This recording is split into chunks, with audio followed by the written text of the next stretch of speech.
So this lecture is from 1968. It's called Imagining Creates Reality. And as you know, I already made 2 videos on this lecture, but this lecture is the October one. The other one was the one from June. They're a little bit, they're very similar, but there's a few things that are differently that I really want to focus on. There's a main quote that I want to focus on. But he basically starts off by saying that you can't pass the buck to anybody. You can't pass it to something in this world as causation. You have to take responsibility for your own imagination and what you're doing on the inside. And he says it doesn't really matter where you start off. You can start off poor, you can start off in a palace, regardless what you imagine has to produce in your life. And so he says if you know this principle, you can ignore the facts and actually go all out and believe in your own imagination. Then he goes on to say how, which he said in the first one, that we must, it has to produce some motor element in us. So if I become combative on the inside and I start reacting to something, some argument I'm doing, he goes, that will produce something in my life because it moved me on the inside. He's like, a thought that really doesn't get felt, it doesn't produce much. And so it has to have some motor element, which is true as well as for the good. If I start imagining being congratulated, that would also have to produce in my life as well. And I've seen this work in my life too, where I've had the same repetitive arguments in my head and they externalized in my life. And I've also had the same congratulatory things and those produced in my life. And so he says that if you don't change anything, you will continue to reproduce. If it's an unpleasant environment, you will continue to reproduce that unpleasant environment over and over and over again until you start to practice this principle. And the principle would be to ignore, simply not accept the facts of life and imagine yourself differently. That would be the practice of this. And then he goes on to give a little example of how he doesn't pass the buck to anything, meaning that he doesn't give causation to something else. So he said that he was living like the devil. I don't know what that means. But he's like, I was living like the devil. I felt like the devil. And he's like, I mean, physically in the last couple of months. He goes, he said that he went to the doctor and the doctor basically told him, well, we have a dilemma here because one test says something else about your blood and the other one says the complete opposite. So it's a dilemma. And Neville said that this was an outpicturing. This was an event outpicturing what he was doing within himself. He said that he didn't want to pass the buck to anybody. He didn't want to blame anyone for that. He didn't want to blame an organ for that. He didn't want to blame anything. He just wanted to assume the responsibility of what he was doing on the inside. He became aware of what he was doing on the inside. So he changed his way of being, and he said that this whole dilemma solved itself on the outside. So he really didn't want to blame any external factors. He was really big on that in this lecture. Now, I kind of briefly went over that. I would recommend you read it as well, but this is the part I really wanted to get to, which is he says he's basically saying that imagining oneself to be different or imagining another to be different is a form of forgiveness. And he says, and you can also say that forgiveness creates reality. That would be another way of saying the same thing, because that's essentially what he's equating imagining with forgiveness. But then he says this, he says, forgiveness tests the individual's ability to enter into and partake the nature of the opposite. Now, when I heard that quote, that's what freed me in a lot of ways. It's because I think I knew intuitively, I knew what I wanted to imagine. I knew what I didn't like to imagine. I knew what I was imagining. I became aware of what I was doing on the inside. I became aware of what I was producing and creating on the inside. I became aware of what I was planting on the inside.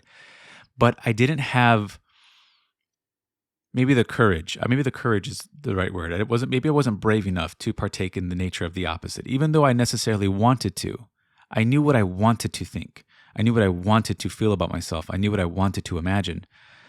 But I wasn't bold enough at that time. I didn't dare to assume it. And at times that I did, things changed because it produced some motor element in me. Something actually changed and shifted within me. But it only shifted until I actually accepted and started to partake in the nature of the opposite. So when I heard that, I said, it's the individual's ability to partake or accept and enter into the nature of the opposite. So you imagine you're right now imagining something that maybe you dislike. Let's say it's unpleasant. Can you entertain the nature of the opposite, which would be something pleasant, something more freeing? That's the question. Can you do this? Can you partake? That's forgiveness. And when I saw that, it was like, I guess wrapping it up into seeing that it's a form of forgiveness allowed me to see it as a loving act upon myself, to redeem myself. That it really is one being here. So if I want forgiveness, if I feel sorry for something, I want to be forgiven, I imagine that I am forgiven.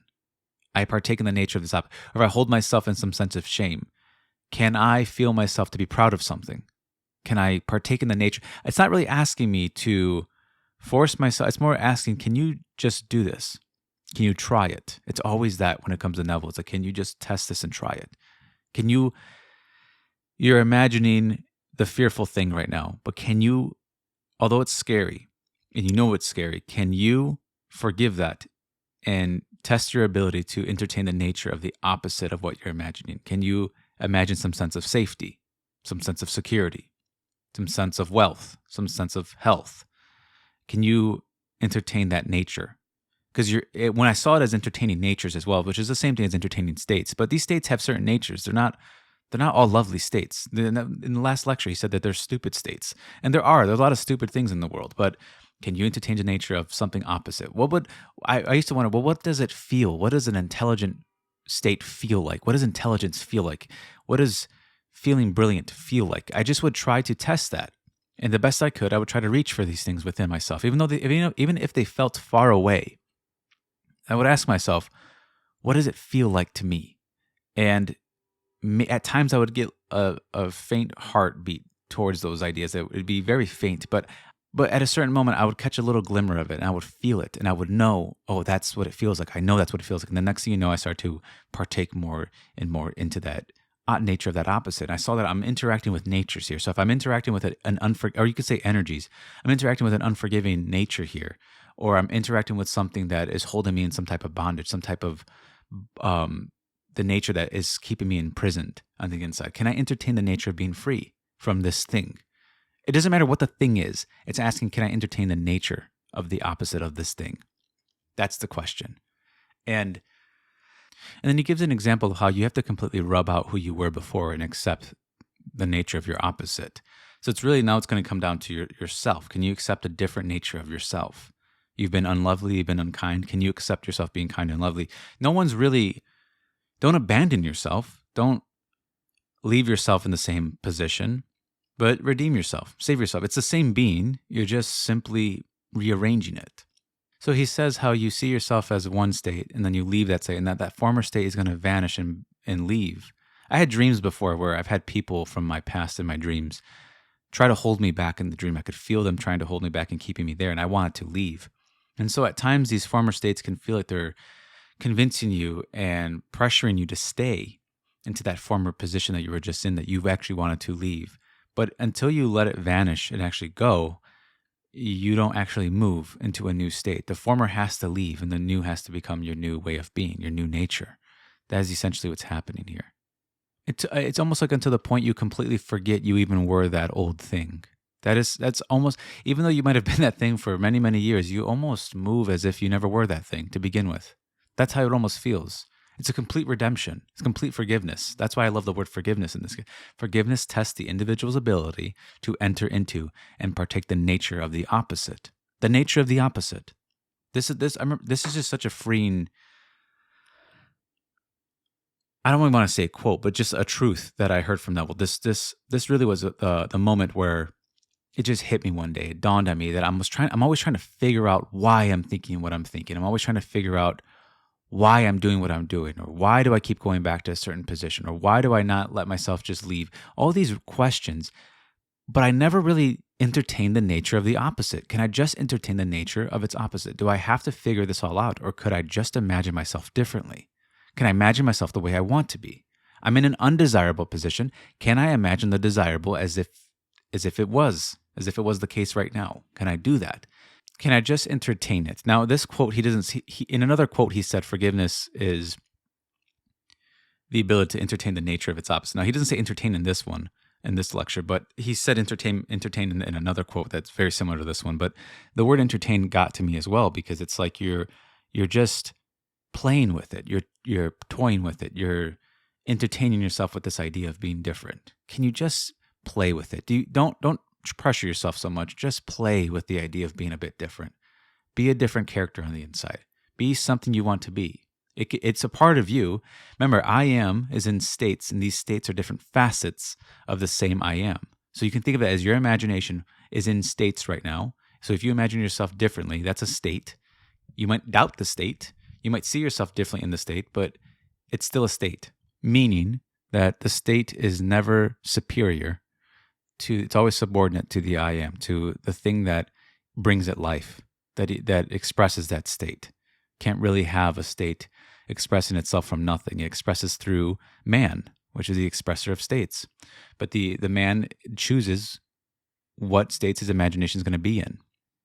So I'm going to end that one here. I think this will be part one. I think I'll do a part two. I'm going to call it Forgiveness Creates Reality, just because I don't want it to mix in with the other one, which is the same title, which is Imagining Creates Reality, just to give more clarity on it, which one's which. But I hope that this kind of motivated you to not just see imagination or imagining as almost, sometimes it can almost feel like there's no human element to it. It almost feels distant and cold, but you can see it as an act of forgiveness towards oneself, which is a more loving way of seeing it. And it's actually just as true, if not more true, to oneself when you see it this way. But I want to announce that this Friday, I'm going to go live publicly. I'm going to do a public live on December 13th at 2:30 p.m. Eastern Standard Time. So it's going to be public. Keep a lookout for that. You guys can ask some questions, and I'll probably go on for like an hour or two, and we can just talk about this type of work. So keep a lookout for that. But again, thank you guys for listening.